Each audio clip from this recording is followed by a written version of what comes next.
तो है एवरीवन, एक बार पुनः स्वागत है आप सभी का आपके अपने यूट्यूब प्लेटफॉर्म यानी कि संध्या कंप्यूटर क्लासेस। विद्यार्थियों, आप सभी का जो एग्ज़ाम है 21 जनवरी 2024 को होने वाला है, यानी आज से महज आपके सामने जो है कम से कम 2 से 3 दिनों का समय रहा है।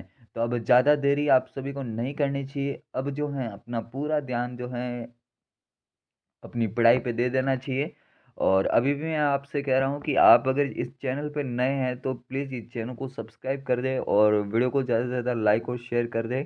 और आप सभी की जानकारी के लिए बता दूं कि इस वीडियो में आपको इम्पोर्टेंट 35 प्रश्न देखने को मिलेंगे जो आपके बिल्कुल एग्ज़ाम ओरिएंटेड हैं, यानी कि यही प्रश्न आपको जो है एग्ज़ाम में देखने को मिल सकते हैं। और अगर नहीं भी मिलते हैं, है ना? कि मतलब मान के चलो कि 35 में से ये तो नहीं हो सकता है कि इसी में से 35 के 35 आपसे पूछे, लेकिन ये तो हो सकता है कि 35 में से 10-12 क्वेश्चन तो हो सकते हैं और उनसे ज़्यादा भी हो सकते हैं, बट वो इनके इर्द-गिर्द भी हो सकते हैं। तो सारी बातें हम लोग देखेंगे। आपको बस ईमानदारी से बिल्कुल लास्ट तक देखना है। और अभी तक अगर आपने कुछ नहीं पढ़ा तो अपने 2 से 3 दिन आप मुझे दीजिएगा। मैं आपसे कह रहा हूँ कि आपका रिज़ल्ट काफ़ी बेहतरीन आपको देखने को मिलने वाला है।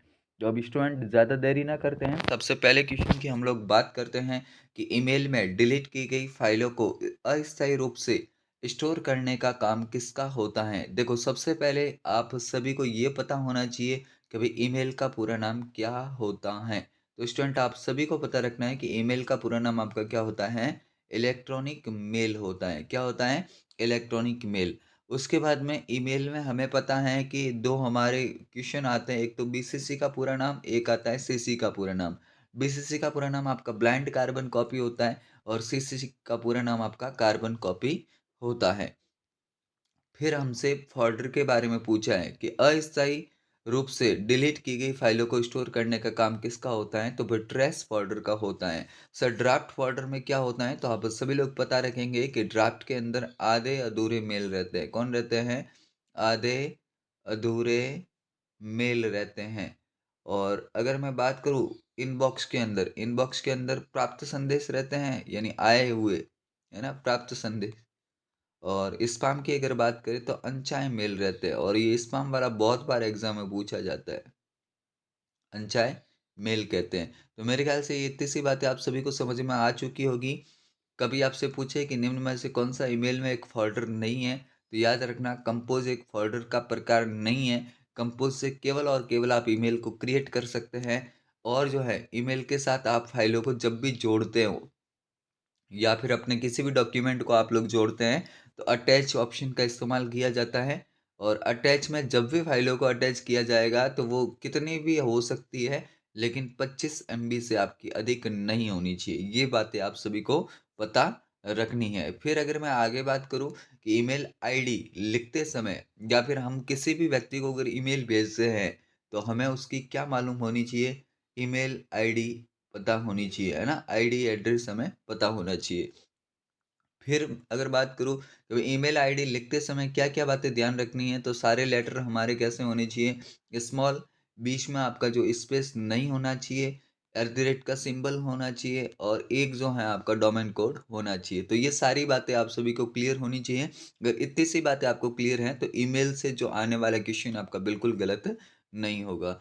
अब देखिए, आपसे बोला है कि निम्न में से कौन से विंडोज़ में स्टार्ट बटन नहीं है? देखो स्टूडेंट, थोड़ा-सा शब्द पे ध्यान देना कि आपसे बोला है नहीं है।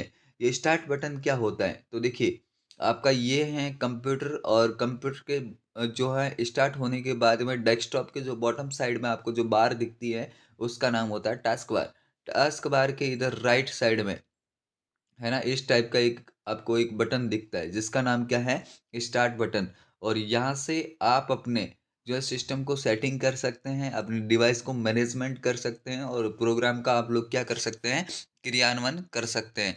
अब देखो, यहाँ से आपसे पूछा है कि इनमें से कौन-सा ऐसा विंडोज़ का वर्ज़न था जिसमें स्टार्ट बटन नहीं था? तो ऐसी स्थिति में आपको याद रखना है विंडोज़ 8 और 8.1, 2 ऐसे ऑपरेटिंग सिस्टम हैं जिसके अंदर आपको स्टार्ट बटन देखने को नहीं मिलता था। तो इतनी सी बातें आप सभी को यहाँ से क्लियर होनी ज़रूरी है। नेक्स्ट फिर बढ़ते हैं कि निम्न में से वह कौन सी इनपुट डिवाइस हैं जो किसी हार्ड कॉपी को सॉफ्ट कॉपी में बदलती हैं। स्टूडेंट सबसे पहले क्लियर होना चाहिए कि इनपुट डिवाइस क्या है। तो इनपुट डिवाइस आपके द्वारा दिए गए डेटा को कंप्यूटर तक पहुंचाने का काम करती हैं और उसको बाइनरी कोड में बदलती हैं। अब देखिए आपसे पूछा है कि हार्ड कॉपी को सॉफ्ट कॉपी में बदलना। हार्ड कॉपी का मतलब होता है कि ऐसी कॉपी जो आपके हाथों में है। मैं आपको बहुत सिंपल तरीके से समझा रहा हूँ कि जो आपके हाथों में कॉपी है वो हार्ड कॉपी, और जो कंप्यूटर के पास में चली गई उसको हम लोग क्या बोलेंगे, सॉफ्ट कॉपी। यानी जो टचेबल है वो आपकी हार्ड कॉपी है, और जो नॉन टचेबल है या अनटचेबल है उसको मैं क्या बोलूँ, सॉफ्ट कॉपी बोलूँ।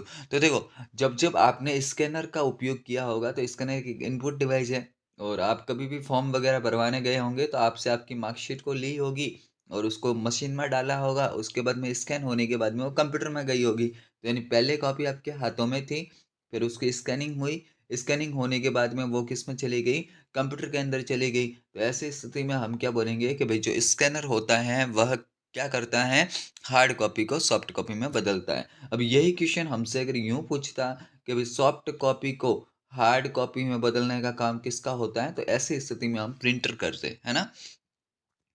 इनके बारे में भी पता रखोगे। ओएमआर का पूरा नाम ऑप्टिकल मार्क रीडर होता है, और ओसीआर का पूरा नाम आपका ऑप्टिकल कैरेक्टर रिकॉग्निशन होता है। इसके अलावा एमआईसीआर का भी पता रखोगे, मैग्नेटिक इंक कैरेक्टर रिकॉग्निशन। और मीडी अगर याद रखना चाहो तो भाई रख देना आपका म्यूजिकल इंस्ट्रूमेंट डिजिटल इंटरफेस। और बीसीआर का रखो तो रख लेना बार कोड रीडर। ये सारी की सारी आपकी इनपुट डिवाइस है।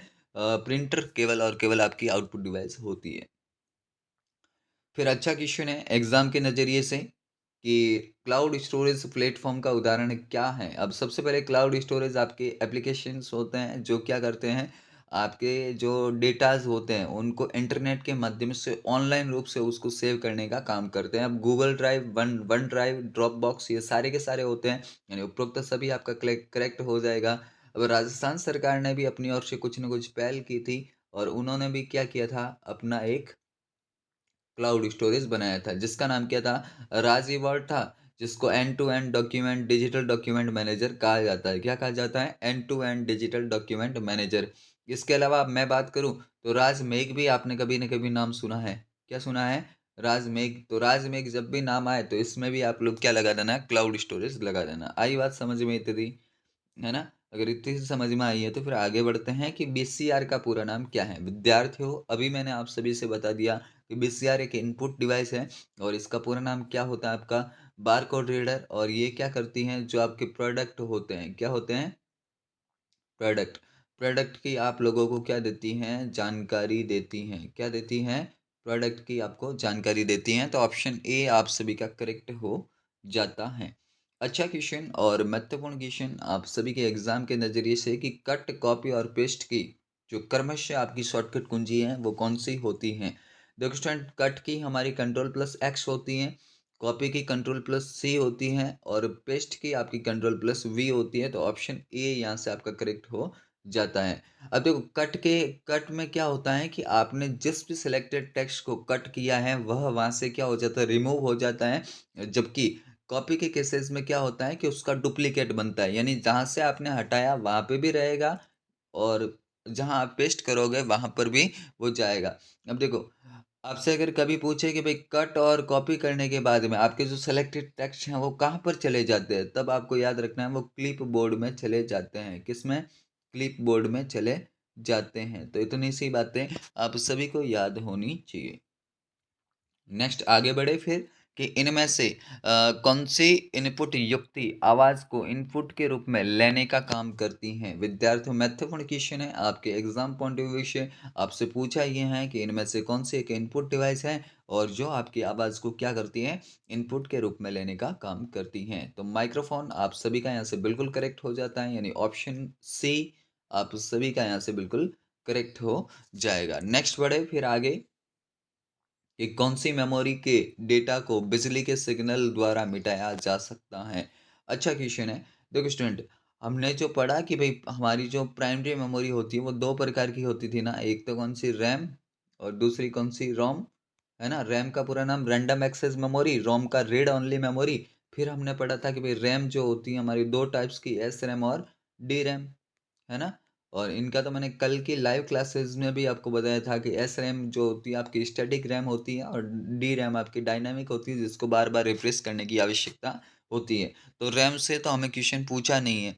अब देखो, बात करते हैं रोम की। रोम आपकी होती है 3 प्रकार की। एक तो आपकी पी-रोम, जिसका पूरा नाम होता है प्रोग्रामेबल रीड ओनली मेमोरी। एक आपकी ईपीरोम, जिसका पूरा नाम है erasable programmable read only memory. एक आपकी होती है ईईपी रोम, यानी कि electronic erasable programmable read only memory.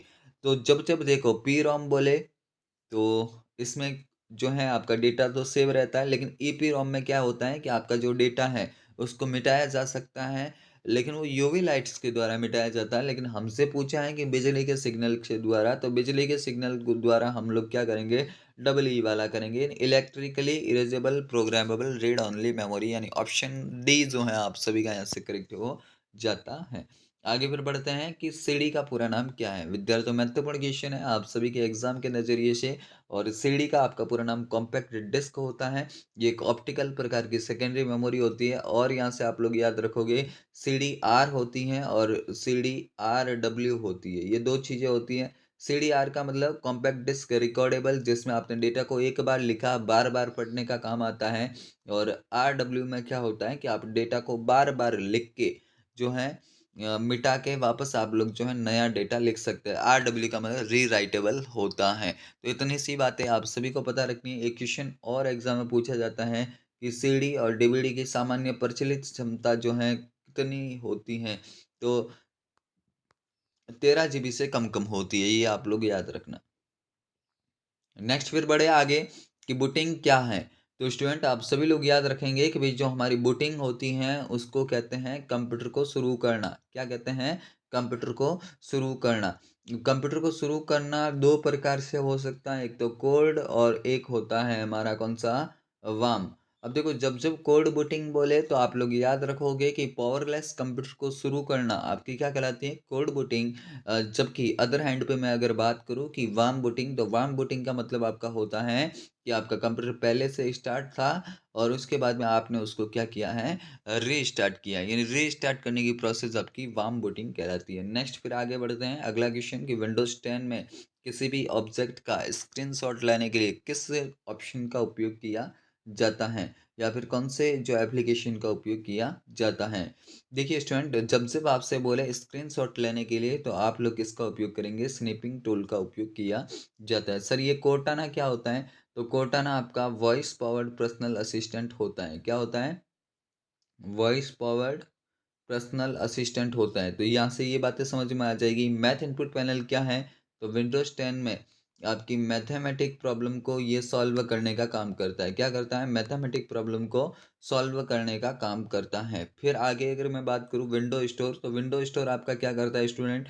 तो विंडोज 10 में आपकी जितने भी एप्लीकेशंस हैं, क्या हैं, ऐप्स हैं, उनको जो आप डाउनलोड करने के लिए या इंस्टॉल करने के लिए आप लोग किसका उपयोग करोगे, विंडोज स्टोर। जैसे हमारे फ़ोन में प्ले स्टोर होता है ना, वैसा का वैसा जो है विंडोज 10 में आपका विंडोज स्टोर होता है। आगे फिर बढ़ते हैं नेक्स्ट क्वेश्चन कि इनमें से कौन सा एक सर्च इंजन का उदाहरण नहीं है। तो विद्यार्थियों आप सभी को पता होगा कि भाई हमारे जो सर्च इंजन होते हैं वो कौन कौन से, गूगल होता है, बिंग होता है, याहू होता है। लेकिन नेटस्केप नेविगेटर आपका क्या है, एक वेब ब्राउज़र है। क्या है? एक वेब ब्राउज़र होता है। तो ये आप सभी लोग याद रखोगे। सर्च इंजन और वेब ब्राउज़र में अंतर है, दोनों अलग अलग चीज़ें हैं, तो कोई भी इनको मिक्स नहीं करेगा। जैसे गूगल क्रोम है, सफारी है, नेटस्केप नेविगेटर है, इंटरनेट एक्सप्लोरर है ना, मोज़िला फायरफॉक्स है, ये आपके सारे के सारे क्या हैं, वेब ब्राउज़र है। लेकिन आपके सर्च इंजन ये तीन हैं, इनको पता रखोगे, गूगल, याहू और बिंग। आगे फिर बढ़ते हैं नेक्स्ट क्वेश्चन कि डीएसएल का पूरा नाम क्या है। विद्यार्थियों अच्छा क्वेश्चन है। डीएसएल, डीएसएल आपकी क्या है, एक केबल है जिसका पूरा नाम आपका डिजिटल सब्सक्राइबर लाइन होता है। इससे आपके इंटरनेट को जो है आपके सिस्टम से कनेक्ट किया जाता है। फिर अच्छा क्वेश्चन, और मैं थोड़े समय पहले बता चुका हूँ पूरी की पूरी ईमेल को कि ईमेल के संदर्भ में स्पैम का मतलब क्या है। तो ईमेल का पूरा नाम इलेक्ट्रॉनिक मेल, और स्पैम आपके अनचाहे या फिर आपसे कभी वो बोले जंक मेल, क्या होते हैं, अनचाहे या फिर जंक मेल। तो ये दोनों के दोनों आपके बिल्कुल करेक्ट हो जाते हैं। आगे फिर बढ़े कि यूपीआई का पूरा नाम क्या है? तो विद्यार्थियों, यूपीआई का आपका जो पूरा नाम होता है वो आपका यूनिफाइड पेमेंट इंटरफेस होता है। क्या होता है? Unified payment interface. आप सभी का बिल्कुल करेक्ट हो जाता है। एनपीसीआई के जो है इसको डेवलप किया है national payment corporation of India. तो ये सारी की सारी बातें आप लोग यहाँ से याद रखोगे, है ना? यही होगा यूनिफाइड। हाँ, आगे पर बढ़ते हैं। पीओएस का पूरा नाम क्या है विद्यार्थियों? आपसे बोला है कि पीओएस का पूरा नाम क्या है। तो पीओएस आपकी जस्ट एक मशीन है जो कि आपके क्रेडिट कार्ड और डेबिट कार्ड को स्वाइप करके आपको पेमेंट देने का काम करती है ना? तो पॉइंट ऑफ सेल आपका बिल्कुल करेक्ट हो जाता है। आप लोग और यहाँ से दो फुल फॉर्म याद रखोगे, एईपीएस यानी कि आधार इनेबल्ड पेमेंट सिस्टम, और एक याद रखो तो रख लेना यूएसएसडी यानी कि अनस्ट्रक्चर्ड सप्लीमेंट्री सर्विस डेटा, क्योंकि इस टॉपिक से ये दोनों भी पूछी जाती हैं तो इनके बारे में भी आपको पता होना चाहिए। फिर आगे बढ़े कि राजमेघ क्या है। तो अभी मैंने बता दिया कि भाई जो राजमेघ हमारा है वो क्या है? एक क्लाउड है ना? नेक्स्ट फिर बढ़ते हैं कि निम्न में से कौन सा ऑपरेटिंग सिस्टम मल्टीटास्किंग को वास्तव में लागू नहीं करता। अब आपसे यूं बोला है कि मल्टीटास्किंग को कौन सा वास्तव में लागू नहीं करता, तो मल्टीटास्किंग को तो भाई कौन सा नहीं करता? एमएस डॉस नहीं करता। तो ऑप्शन डी आप सभी का यहाँ से करेक्ट हो जाता है। और यहाँ से ये भी याद रखोगे कि भाई जो एम एस डॉस और कौन सा यूनिक्स, ये दोनों के दोनों जो हैं किस पे आधारित हैं? आपके सी यू आई पे आधारित हैं, यानी ये जी यू आई अवधारणा पे काम नहीं करते हैं। आगे, और अच्छा क्वेश्चन के चुने गए टेक्स्ट के मध्य एक लाइन खींचना आपकी क्या कहलाता है? अब देखिए, मान के चलो कि मैंने आम नाम लिखा, यहाँ पे क्या कंप्यूटर नाम लिखा और कंप्यूटर के बीच में मैंने ऐसे लाइन खींच दी। तो ये जो लाइन खींचने का मतलब मैंने क्या किया है कि मैंने उस अपने टेक्स्ट के साथ में मैंने क्या किया? स्ट्राइक थ्रू किया है। क्या किया है? Strike through. अब देखो, जब जब आपसे पूछे सुपरस्क्रिप्ट, तो सुपरस्क्रिप्ट में आप वर्ण के ऊपर क्या करते हैं? घात टाइप करते हैं। लेकिन सब स्क्रिप्ट में आप जो है, जो आपका वर्ड है उसके नीचे अगर आप ये कुछ लिखते हो ना, जैसे कोई फॉर्मूला आप लोग लिखते हो साइंस के अंदर, है ना? तो आप ऐसे सब स्क्रिप्ट करते हो। और सुपर स्क्रिप्ट जो है आप घात टाइप करते हो, सुपर से आप लोग ऊपर समझोगे, और स्ट्राइक थ्रू का मतलब होता है टेक्स्ट के मध्य में लाइन खींचना। तो यहाँ से ऑप्शन सी आप सभी का करेक्ट हो जाता है। आगे बढ़े फिर नेक्स्ट की पोर्ट्रेट एंड लैंडस्केप क्या है। तो विद्यार्थियों, अच्छा क्वेश्चन है। आप सभी के एग्जाम के पॉइंट ऑफ व्यू से पोर्ट्रेट और लैंडस्केप आपके पेज के ओरिएंटेशन होते हैं, और ओरिएंटेशन आपको क्या करते हैं? पेज की स्थिति को बताने का काम करते हैं। ये हमारे दो टाइप्स के होते हैं, पोर्ट्रेट और लैंडस्केप। जो पोर्ट्रेट है वो खड़ा है, जो लैंडस्केप है वो कैसा है? आड़ा पेज है। तो ये आप सभी को पता रखना है। आगे फिर है कि एक्सेल 2003, 2007 और 2010 का फाइलों का एक्सटेंशन नाम क्या है? तो देखो स्टूडेंट, जब जब 2003 की बात करेगा तो सिंपल ये वाला होगा XLS, है ना? फिर अगर जब 2007 की बात करेगा तो पीछे आपको X जोड़ना है। और उसके बाद में अगर 2010 की बोले तो भी पीछे क्या जोड़ोगे? X जोड़ोगे। तो ऐसा ऑप्शन तो हमें कौन सा दिख रहा है? Option B. तो हमारा ऑप्शन बी यहाँ से करेक्ट हो जाता है। आगे फिर हमसे पूछा है कि फ़ॉन्ट डायलॉग बॉक्स प्रदर्शित करने की शॉर्टकट कुंजी क्या है? तो महत्वपूर्ण क्वेश्चन है आप सभी के एग्जाम के नज़रिए से। तो फ़ॉन्ट डायलॉग बॉक्स ओपन करने की आपकी कंट्रोल के साथ में क्या होती है? डी होती है। तो ऑप्शन बी आप सभी का करेक्ट हो जाता है। सर, ये कंट्रोल प्लस एम किसकी है? तो मैंने बार बार वीडियो में बताता हूँ, स्लाइड डालने की। क्या है? न्यू स्लाइड की, है ना? जो आप पावर पॉइंट के अंदर नई स्लाइड डालोगे उसके लिए कंट्रोल प्लस एम है। सर, ये कंट्रोल प्लस एन क्या है? तो न्यू फाइल की। किसके लिए है? न्यू फाइल के लिए है। कंट्रोल प्लस पी आपकी प्रिंट की शॉर्टकट की होती है। तो ये इतनी सी बातें सभी को पता रह जाएगी। फिर आगे बढ़े कि एम एस पावर पॉइंट में नई स्लाइड को इंसर्ट करने की शॉर्टकट कुंजी क्या कौन सी है? तो अभी बताया ना, कंट्रोल प्लस एम। क्या बताया मैंने? Control plus M. तो वो तो ऑप्शन में है ही नहीं, तो उपरोक्त में से कोई नहीं करेंगे हम, है ना? अगर ऑप्शन में होता तो उसको करते, नहीं है तो फिर कोई नहीं। अब देखो, यहाँ पे आपसे पावर पॉइंट में अगर कभी पूछे ना कि कंट्रोल प्लस डी क्या है, तो कंट्रोल प्लस डी जो है आपकी डुप्लीकेट स्लाइड को डालने की शॉर्टकट कुंजी है। डुप्लीकेट स्लाइड को डालने की क्या है शॉर्टकट कुंजी है, पावर पॉइंट की बात कर रहा हूँ, है ना, वैसे फॉन्ट डायलॉग बॉक्स ओपन करने की है। आगे फिर आपसे पूछा है कि एमएस एक्सेल में टेक्स्ट के शुरुआत और अंत में उपस्थित रिक्त स्थान को निकालने का काम किसका है। तो आप जो है एक्सेल के अंदर काम कर रहे हैं और आपका जो टेक्स्ट के जो शुरुआत से लगा के मान के चलो आपका टेक्स्ट यहाँ से शुरू हो रहा है और टेक्स्ट अंत आपका यहाँ पे हो रहा है, तो ये बीच का जो रिक्त स्थान है इसको जो निकालने का काम किसका होता है, तो ट्रिम, इसको हम लोग क्या कहते हैं, ट्रिम कहते हैं। मिनिमम आपकी न्यूनतम वैल्यू को पहचानता है, मैक्सिमम आपके अधिकतम वैल्यू को, और काउंट जो है गणना करने का काम करता है। आगे फिर बढ़ते हैं कि आमतौर पर किस प्रकार का खाता व्यापार सेटिंग में उपयोग में लिया जाता है। स्टूडेंट मैं आपसे फिर कह रहा हूँ कि एक क्वेश्चन यहाँ से कंफर्म होगा, या तो व्यापार सेटिंग का होगा या फिर ईमेल डाउनलोड का होगा। क्या होगा, व्यापार सेटिंग का या फिर निजी ईमेल को डाउनलोड करने का होगा। जब जब आपसे व्यापार सेटिंग बोले जो माइक्रोसॉफ्ट एक्सचेंज करोगे, जब जब वो आपसे निजी ईमेल को डाउनलोड करने का बोले तो POP3 करोगे। POP3 का पूरा नाम पोस्ट ऑफिस प्रोटोकॉल होता है, IMAP। इसको क्या समझोगे, IMAP। और IMAP का पूरा नाम होता है इंटरनेट मैसेजिंग एक्सेस प्रोटोकॉल होता है। तो ये सारी बातें आप सभी को क्लियर होनी चाहिए, आपके एग्जाम के रिगार्डिंग बहुत ही महत्वपूर्ण आप सभी के लिए होने वाली है। अब देखिए फिर आपसे बोला है कि माइक्रोसॉफ्ट वर्ड में किस कमांड के द्वारा बहुत सारे व्यक्तियों को एक साथ जो है आप लोग क्या कर सकते हैं, मेल भेज सकते हैं। तो भाई MS वर्ड की बात है और बहुत सारे व्यक्तियों को एक साथ मेल भेजना है, तो हम लोग क्या करेंगे, मेल मर्ज करेंगे। क्या करेंगे, मेल मर्ज। हाइपरलिंक सर क्या होता है, तो हाइपरलिंक का मतलब होता है कि आपके डॉक्यूमेंट के साथ में किसी भी लिंक को या डॉक्यूमेंट को जोड़ना। और इसकी शॉर्टकट की अब तो सभी को याद हो चुकी होगी, Ctrl+K। मैक्रो का मतलब होता है कि बहुत सारी सिक्वेंशियल की के स्थान पे किसी एक ही शॉर्टकट को अप्लाई करना। और बुकमार्क का मतलब होता है कि आपके जो है टेक्स्ट के अंदर क्या होता है कि आप निश्चित लोकेशन तक पहुंचने के लिए किसका इस्तेमाल करोगे, बुकमार्क का इस्तेमाल करोगे। विद्यार्थियों आप सभी की जानकारी के लिए बता दूं कि जो आज मेरी क्लास आने वाली है वो काफ़ी महत्वपूर्ण क्लासेस होगी।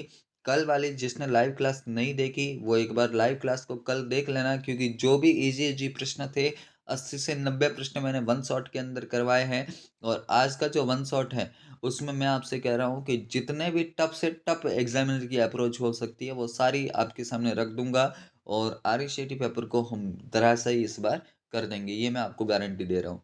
निम्न में से किसके द्वारा एक नागरिक जो है राजस्थान संपर्क पर जो अपनी शिकायत दर्ज कर सकता है, तो टोल फ्री नंबर हो सकता है, राजस्थान संपर्क पोर्टल हो सकता है, राजस्थान संपर्क का मोबाइल एप्लीकेशन हो सकता है। तो सारी की सारी बातें आपकी करेक्ट हो जाती है। और आपका टोल फ्री नंबर कौन सा हो जाता है, 181 यानी कि 181। आगे फिर बढ़ते हैं कि सूचना सुरक्षा प्रबंध प्रणाली के लिए निम्न में से ISO मानक आपका कौन सा है। तो आप बोलेंगे सर ये तो अब मुंह पे याद हो गया है, कौन सा, ISO 27001। एक्ट कौन सा है, तो IT एक्ट आपका है 2000। और किस क्षेत्र को नियंत्रित करने के लिए बनाया गया, सूचना प्रौद्योगिकी। ये सारी की सारी बातें आप सभी को क्लियर होगी, तो एग्जाम में किसी प्रकार की आपको दिक्कत आने वाली नहीं है। फिर आपसे बोल रहा है कि यदि आपको एक मेल प्राप्त होता है जिसमें आपसे आपका यूज़र नेम पासवर्ड इत्यादि की मांग की जाती है, तो ऐसी स्थिति में आप क्या करेंगे। यानी बेसिकली हमारे पास में जो है अगर कोई मेल आता है और हमारी जो यूज़र नेम और पासवर्ड की मांग कर रहा है, इसका मतलब वो क्या है, फिशिंग है ना। तो ऐसे को हम भाई उत्तर थोड़े ना देंगे, अगर उत्तर दे दिया तो नुकसान आपको है। तो आप बेसिकली उसको क्या करोगे, रिपोर्ट करोगे कि भाई ये जो है मेरी निजी जानकारी मांग रहा है। और ऐसे जैसे ही आप लोग रिपोर्ट करोगे तो उसके रिगार्डिंग आपको मेल फिर नहीं आएगी, है ना। तो ऑप्शन ए आप सभी का करेक्ट हो जाता है। नेक्स्ट, कि एक ऑप्टिकल इनपुट डिवाइस जो कागज पर पेंसिल द्वारा लिखी जानकारी को पढ़ने और स्कैन करने का काम करती है ना। तो ऑप्टिकल इनपुट डिवाइस जो है आपकी कागज पर पेंसिल द्वारा लिखी जानकारी को पढ़ने और स्कैन करने का काम करती हैं, तो आपका OMR हो जाता है यहाँ से, है ना। ऑप्टिकल मार्क रीडर, MICR का क्या बताया था, मैग्नेटिक इंक कैरेक्टर रिकॉग्निशन, है ना। OCR बताया था ऑप्टिकल कैरेक्टर रिकॉग्निशन। BCR बताया था आपको बार कोड रीडर, है ना। तो इसका करेक्ट आंसर आपका OMR हो जाता है। देखो MICR का उपयोग बैंकों के अंदर किया जाता है चेक को पढ़ने के लिए, OCR का उपयोग हस्तलिखित लेखों को पढ़ने के लिए किया जाता है। वीसीआर का जो उपयोग है वो बार कोड को पढ़ने के लिए किया जाता है, जिससे आपको किसी भी वस्तु के बारे में जानकारी मिलती है। अब देखिए आपसे बोला है कि जन आधार के संदर्भ में डीबीटी का अर्थ क्या है या फिर डीबीटी का पूरा नाम क्या है? तो डीबीटी स्टूडेंट आपका डायरेक्ट बेनिफिट ट्रांसफर होता है, यानी ऑप्शन सी आप सभी का यहाँ से करेक्ट हो जाता है। फिर आपसे पूछा है कि मोबाइलों के बीच फाइलों को साझा करने के लिए किसका उपयोग जो है किया जाता है? तो मोबाइल्स के बीच में जो है आपको फाइलों को अगर जो है शेयर करना है, तो भाई जो आप शेरिट का इस्तेमाल करोगे, है ना? इसमें जो ऑप्शन है उसके हिसाब से तो शेरिट आपका बिल्कुल करेक्ट जाएगा। गूगल मैप तो आपको क्या करता है? रास्तों को खोजने के लिए मदद करता है ना? रास्ते खोजने के लिए गूगल मैप। और इंटरनेट जो है आपका नेटवर्कों का नेटवर्क है, सूचना का सुपर हाईवे है। और गूगल प्ले स्टोर से तो आप किसी भी एप्लीकेशन को इंस्टॉल करते हैं अपने एंड्रॉयड मोबाइल के अंदर। फिर नेक्स्ट क्वेश्चन आप सभी की स्क्रीन पे कि विंडोज 10 में ब्राइटनेस, स्पीकर वॉल्यूम, बैटरी स्थिति और वायरलेस नेटवर्क स्क्रीन रेजोल्यूशन आदि के लिए किस ऑप्शन का उपयोग किया जाता है? तो महत्वपूर्ण क्वेश्चन है और इसका करेक्ट आंसर आपका विंडोज मोबिलिटी सेंटर हो जाता है, यानी ऑप्शन सी अगर कोई विद्यार्थी दे रहा है तो भी बिल्कुल आपका करेक्ट माना जाएगा। मैथ इनपुट पैनल से मैथमेटिक प्रॉब्लम को सॉल्व किया जाता है, स्नैपिंग टूल से आपका स्क्रीनशॉट लिया जाता है और वर्ड पेड जो है आपके एक एप्लीकेशन सॉफ्टवेयर है जहाँ से वर्ड के अंदर कुछ ना कुछ काम किया जाता है। फिर आपसे पूछा है कि विंडोज 10 में वेब ब्राउज़र के रूप में किसका उपयोग किया गया है या फिर किया जाता है वेब ब्राउज़र के रूप में? अब देखो वैसे तो बहुत सारे वेब ब्राउज़र हो सकते हैं, लेकिन हमसे यूँ पूछा है कि डिफ़ॉल्ट रूप से ही, है ना? डिफ़ॉल्ट रूप से कौन होता है? तो माइक्रोसॉफ्ट एज होता है। और इसको किसके स्थान पे लाया था? तो एक्सप्लोरर के स्थान पे लाया था। इंटरनेट एक्सप्लोरर आपका विंडोज़ 7 तक था, है ना? फिर क्या हुआ कि जैसे विंडोज़ 10 आया तो एक्सप्लोरर को हटा के रिप्लेस करके किसको लाया? माइक्रोसॉफ्ट एज को। और ये एक डिफ़ॉल्ट वेब ब्राउज़र होता है जो कि पहले से मौजूद होता है, आपको इंस्टॉल करने की ज़रूरत नहीं होती। फिर आपसे बोला है कि इनमें से टॉगल कुंजी का उदाहरण कौन-सा है? तो भाई टॉगल कैप्स लॉक भी होती है, स्क्रॉल लॉक भी होती है, नम लॉक भी होती है। तो सारे के सारे ऑप्शन सही है, मतलब आपका उपरोक्त सभी सही है। तो विद्यार्थियों ये थे हमारे top most 35 question. I hope आपको जो है वीडियो काफ़ी अच्छा लगा होगा। अगर वीडियो अच्छा लगे और हमारा कंटेंट अगर आपको पसंद आए तो चैनल को सब्सक्राइब जरूर करें, इस वीडियो को ज़्यादा से ज़्यादा लाइक और शेयर करें। और आप सभी की जानकारी के लिए बता दूं कि कल वाली अगर आपने वन शॉट मैराथन क्लास को नहीं देखा है तो पहले एक बार देख लेना, फिर आज वाली क्लास को अटेंड करना। जैसे ही मैं लेके आऊँगा 7:30 बजे, मैं आपसे कह रहा हूँ कि काफ़ी शानदार क्लास आप सभी के लिए होने वाली है और आपकी एग्ज़ाम के लिए एकमात्र ऐसी क्लास जो कि तबाही लाने के लिए काफ़ी होगी। तो विद्यार्थी ज़्यादा नहीं बोलूँगा, आप खुद ब खुद क्लासों में देखना, आपको पॉजिटिव रिजल्ट देखने को मिलेगा आपके एग्ज़ाम के दिन। अभी के लिए वक्त हो चुका है आप सभी से विदा लेने का। मिलेंगे कल एक अगले अध्याय के साथ, तब तक के लिए जय हिंद, वंदे मातरम, जय भारत।